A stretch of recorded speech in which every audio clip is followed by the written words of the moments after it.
Class 10 Geography Manufacturing Industries. Now,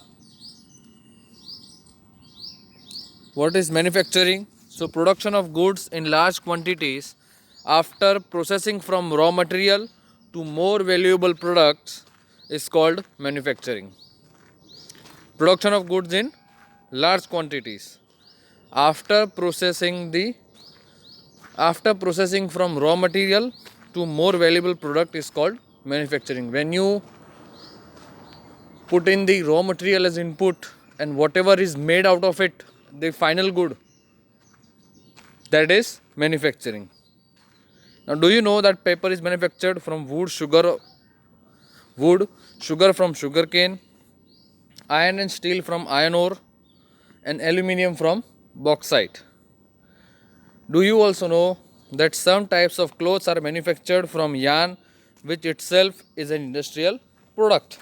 So, anything that is made from raw material into a finished good can be termed as manufacturing.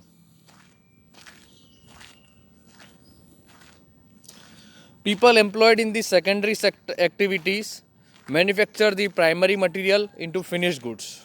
Now, secondary activities में जो लोग भी involve होते हैं वो क्या करते हैं कि प्राइमरी मटेरियल जो होते हैं यानी रॉ मटेरियल जो होते हैं they make them into finish goods. The workers employed in steel factories, cars, breweries, textile industries, bakeries etcetera fall into this category. Some people are employed in providing services. In this chapter, we are mainly concerned with manufacturing industry, which falls in the secondary sector. The economic strength of a country is measured by the development of manufacturing industries. How do we measure the economic strength of a country? किसी भी देश की आर्थिक स्थिति या उसकी आर्थिक ताकत को हम कैसे मेजर कर पाएंगे? It will all depend upon its manufacturing sector कि वो बनाते क्या है. Importance of manufacturing.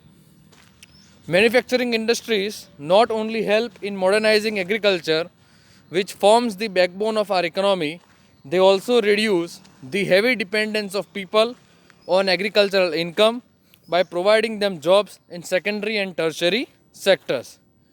Manufacturing industry क्या करती है? वो सिर्फ एग्रीकल्चर को मॉडर्नाइज ही नहीं करती है, लेकिन वो एग्रीकल्चर पे जो लोगों का डिपेंडेंस है, हैवी डिपेंडेंस है. We all know that nearly 65% of our people are employed in agriculture. Agriculture पे बहुत ज़्यादा प्रेशर होता है एम्प्लॉयमेंट देने का, तो इंडस्ट्रीज़ उस प्रेशर को कम करती है. ठीक है. How? By providing them jobs in secondary and tertiary sector. Industrial development is a precondition for eradication of unemployment and poverty from our country. अगर हमें देश से बेरोज़गारी और गरीबी को हटाना है तो we must focus on industrial development. It is through industrial development that people would be employed, and so when they're employed they would earn something, and in this way they would reduce their poverty. So you need to focus on increasing your industries and developing the existing industries. This was the main philosophy behind public sector industries and joint sector ventures in India. ये main philosophy थी किसके पीछे? Public sector industry और joint sector ventures में. It was also aimed at bringing down regional disparities by establishing industries in tribal and backward areas. अभी होता क्या था कि मोस्टली जो इंडस्ट्रीज़ थी वो या तो फॉरवर्ड एरियाज़ में थी या तो गुड कंडीशंस वाले इलाकों में थी, लेकिन उससे रीजनल डिस्पैरिटी बढ़ती है. मतलब सिर्फ एक रीजन डेवलप करता है, दूसरा रीजन डेवलप नहीं हो पाता है. तो इसको ख़त्म करने के लिए industries were set up. So regional disparities को ख़त्म करने के लिए क्या किया गया कि इंडस्ट्रीज़ को बैकवर्ड इलाकों में, रूरल एरियाज़ में उनको भेजा गया. वहाँ पे उनको सारी सुविधाएं दी गई, एक्स्ट्रा सब्सिडीज़ दी गई इंडस्ट्रीज़ को कि जाइए वहाँ पे लगाइए, लोगों को रोज़गार दीजिए. Export of manufactured goods expands trade and commerce and brings in much needed foreign exchange. जो मैन्युफैक्चर्ड गुड्स होते हैं अगर उसका हम एक्सपोर्ट करते हैं तो ट्रेड एंड कॉमर्स बढ़ेगा, हमारा एक्सटर्नल ट्रेड बढ़ेगा. We would be supplying more to the world then what bringing inside. उसके अलावा जो फॉरेन एक्सचेंज होता है, करेंसी, फॉरेन करेंसी जो होती है वो भी भारत में बहुत ज़्यादा आएगी. Countries that transform their raw material into a wide variety of furnished goods of higher value are prosperous. India's prosperity lies in increasing and diversifying its manufacturing industry as quickly as possible. जो देश अपने raw material को transform करते हैं variety of furnished या finished goods में, then they tend to become of high value and such countries are prosperous or developed. India की जो प्रॉस्पेरिटी है वो कहाँ पर है कि जब हम अपने मैन्युफैक्चरिंग इंडस्ट्रीज़ को बढ़ाएंगे और डाइवर्सिफाई करेंगे, यानी we open up more sectors in manufacturing as quickly as possible. Only then we can enter the league of prosperous or developed nations. Agriculture and industry are not exclusive of each other. Industry और agriculture क्या है, दोनों अलग अलग नहीं है, बल्कि कहीं ना कहीं दोनों साथ है. They move hand in hand, एक साथ चलेंगे दोनों. For instance example, the agro industry in India have given a major boost to agriculture by raising its productivity. तो जैसे हमारे देश की जो एग्रो इंडस्ट्रीज़ हैं, those producing fertilisers, high yielding variety seeds, irrigation facilities जो प्रोवाइड करती हैं, ऐसी जो इंडस्ट्रीज़ है उनके कारण आज agriculture is thriving in India. They depend on the letter for raw material and sell their products such as irrigation pumps, fertilizers, insecticides, pesticides, plastics and PVC pipes, machine and tools etc. to the farmers.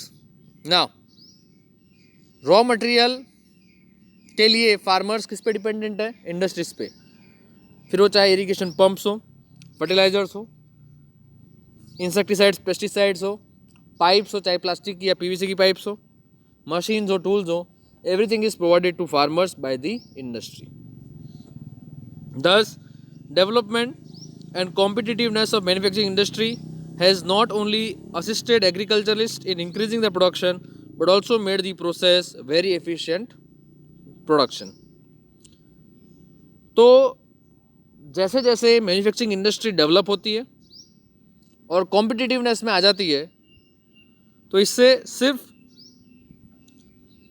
Agriculture को सिर्फ productivity बढ़ाने में फ़ायदा नहीं हुआ है, लेकिन इस पूरे प्रोसेस को एफिशिएंटली बना दिया गया है. That whatever is produced is of the best quality.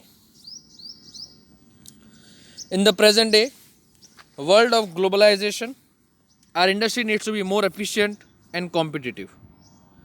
Self sufficiency alone is not enough. आज के दौर में जब ग्लोबलाइजेशन अपने चरम सीमा पर है, तो हमारी इंडस्ट्री को ज़्यादा एफिशिएंट होना पड़ेगा और कॉम्पिटिटिव होना पड़ेगा. सेल्फ सफिशिएंसी अकेली काम देने वाली नहीं है. Our manufacturing industry,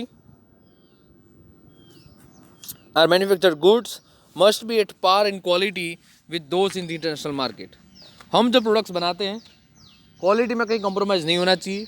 they should be at excellent level of quality international market के स्टैंडर्ड्स के हिसाब से. Only then we will be able to compete in the international market, और तभी हम इंटरनेशनल मार्केट में कम्पीट कर पाएंगे.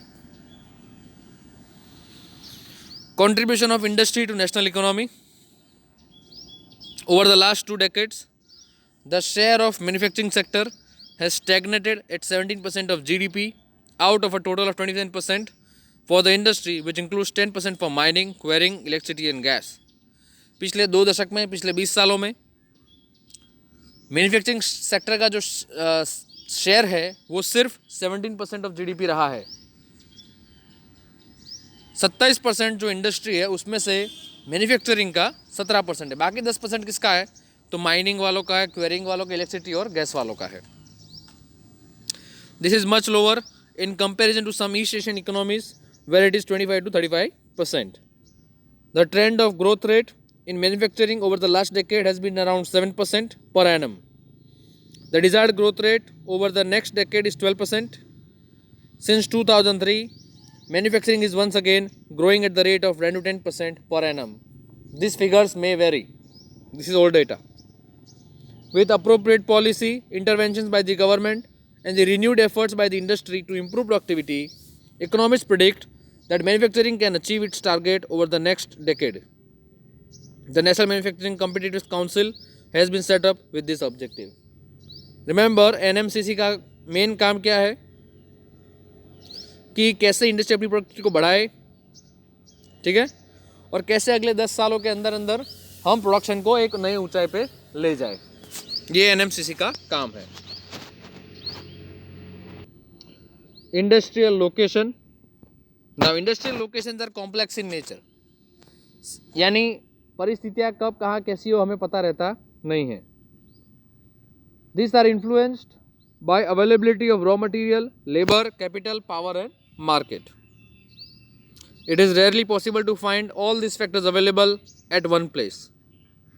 चाहे रॉ मटेरियल हो, लेबर हो, कैपिटल हो, इलेक्ट्रिसिटी हो और मार्केट, ये सब एक साथ मिलना एक जगह पर बहुत मुश्किल होता है. इनमें से शायद कोई छूट जाए, शायद 2 छूट जाए, शायद 4 हो और 1 ना हो, शायद 1 हो और 4 ना हो. तो factors will vary. Consequently, manufacturing activity tends to locate at the most appropriate place where the factors of industrial production are either available or can be arranged at lower cost. तो हम इंडस्ट्री को कहाँ locate करेंगे? जहाँ पे इनमें से majority available हो और बाकी के अवेलेबल करना आसान हो जाए, हम वहाँ पर अपनी इंडस्ट्री को लोकेट करेंगे. After industrial activity starts, urbanisation follows. जब इंडस्ट्रियल एक्टिविटी शुरू हो जाती है तो उसके साथ साथ क्या होता है? अर्बनाइजेशन शुरू हो जाता है. वहाँ पे टाउन बनना शुरू हो जाता है. लोकेलिटी अगर गांव में शुरू किया तो धीरे धीरे वो गांव टाउन बन जाएगा. कैसे? More number of people would get into it to work in the industry. इससे लोगों की संख्या बढ़ेगी. Sometimes industries are located in और नियर द सिटीज. कभी कभार इंडस्ट्रीज कैसे सिटी के अंदर होगी या तो सिटी के आसपास होगी. Thus industrialization and urbanization go hand in hand. Cities provide market and also provide services such as banking, insurance, transport, labor consultants and financial advice to the industry.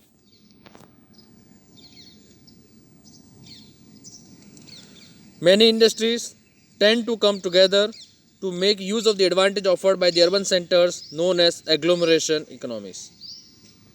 कभी कभार इंडस्ट्रीज क्या करती है कि वो साथ में आती है और एक साथ वो फ़ायदे को लेने की कोशिश करती है जो अर्बन एरियाज़ उन्हें प्रोवाइड करना चाहते हैं. ऐसे परिस्थिति क्या कहेंगे हम? Agglomeration economies. When many industries come together to take mutual benefits.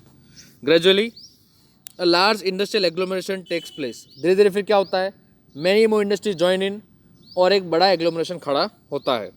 In the pre independence period most manufacturing units were located in places from the point of view of oversea trade such as Mumbai, Kolkata, Chennai etcetera. पहले के time में क्या होता था कि बहुत सारे manufacturing units कहाँ पर लोकेटेड होते थे? नियर द पोर्ट सिटीज़, जहाँ से आपको ट्रांसपोर्ट फैसिलिटीज़ अवेलेबल हो through out the world, through out the country.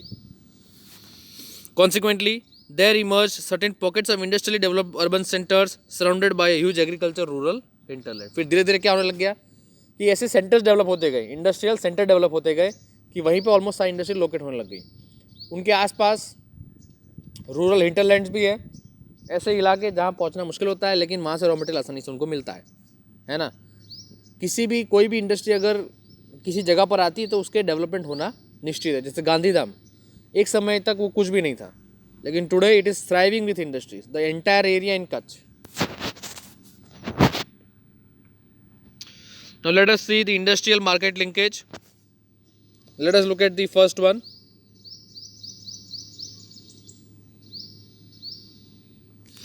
तो you require inputs first that are raw material or component parts. Then you will require factors of production, land, labor, capital, entrepreneur, infrastructure. Now all this will require money. So money is common here. Once you get the inputs, you will have to transport them to the factory, and in factory you will process them into output of products, then again transport them to market. And for all this activity you require money. Now ideal location of an industry, you will have to make sure that the cost of obtaining raw material at site is low, cost of production at site is low, cost of distribution production is low, and decision to locate factory at site. The center point is where your factory should be located, where all the costs are low. The key to decision of the factory location is the least cost. Government policy and specialized labor also influence the location of industry. सरकार की नीतियाँ और specialised labour available है नहीं है तो कितना है, this will also influence the location of industry. Now, classification of industries on the basis of source of raw material used. So you have agro based and mineral based. Raw material के आधार पे हम बांटेंगे तो basically दो है, एक agro based है, दूसरा मिनरल बेस्ड. एग्रो बेस्ड में आपकी cotton, woollen, jute, silk textile, rubber and sugar, T, coffee, edible oil, जहाँ जहाँ पे एग्रीकल्चर प्रोडक्ट का इस्तेमाल होता है वो सारी इंडस्ट्री किसके अंदर आएगी? एग्रो बेस्ड में. They use the raw material from agriculture. Then you have the mineral based industries, iron and steel, cement, aluminium, machine tools and petrochemicals,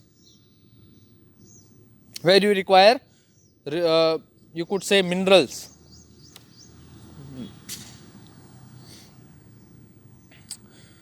According to their main role, if you classify them, basically there are two types: basic or key industries, and then is consumer industries. So basic or key industries which supply their products or raw material to manufacture other goods, example iron and steel and copper smelting, aluminium smelting. Basic और की industries कौन सी है कि वो अपना product supply करती है बतौर रॉ मटेरियल किसी और इंडस्ट्री को, ठीक है. फिर कंज्यूमर इंडस्ट्री क्या है? That produce goods for direct use by consumer, कि उसको सीधा कंज्यूमर यूज करेगा, कोई और इंडस्ट्री यूज नहीं करने वाली, ठीक है. उसे कहेंगे कंज्यूमर इंडस्ट्रीज. जैसे शुगर मेकिंग है, टूथपेस्ट है, पेपर है, स्विंग मशीन है, फैंस एक्सेट्रा है, ये सारी किसमें आएंगी? कंज्यूमर इंडस्ट्रीज में, according to their role. Then on the basis of capital investment, you have a small scale industry that is defined with reference to the maximum investment allowed on the assets of a unit. This limit has changed over a period of time. At present, the maximum investment allowed is ₹1 crore. अगर किसी भी industry में 1 करोड़ रुपए से कम investment होता है तो that is small scale industry.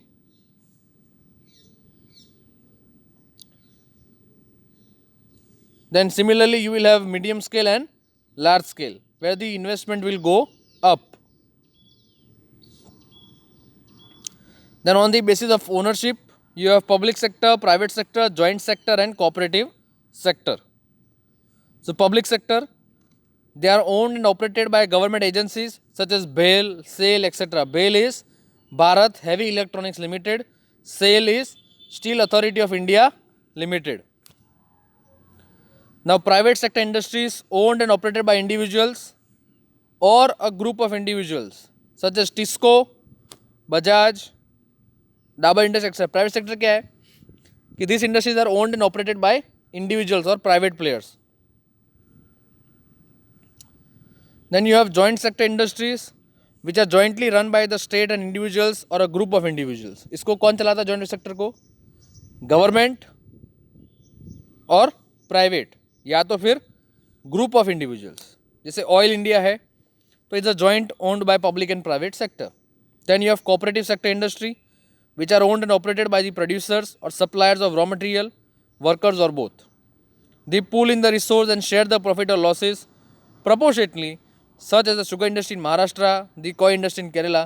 Corporate industry यहाँ भी जहाँ पे जो रॉ मटेरियल प्रोवाइड कर रहा है वही लोग उसके ओनर है. Group of people starting an industry for their own benefits. वो सारे रिसोर्सेज खुद इकट्ठा करेंगे, प्रॉफिट और लॉस भी खुद ही शेयर करेंगे. Then based on the bulk and weight of raw material and finished goods, उनके वजन के हिसाब से अगर देखें तो you have heavy industries and light industries.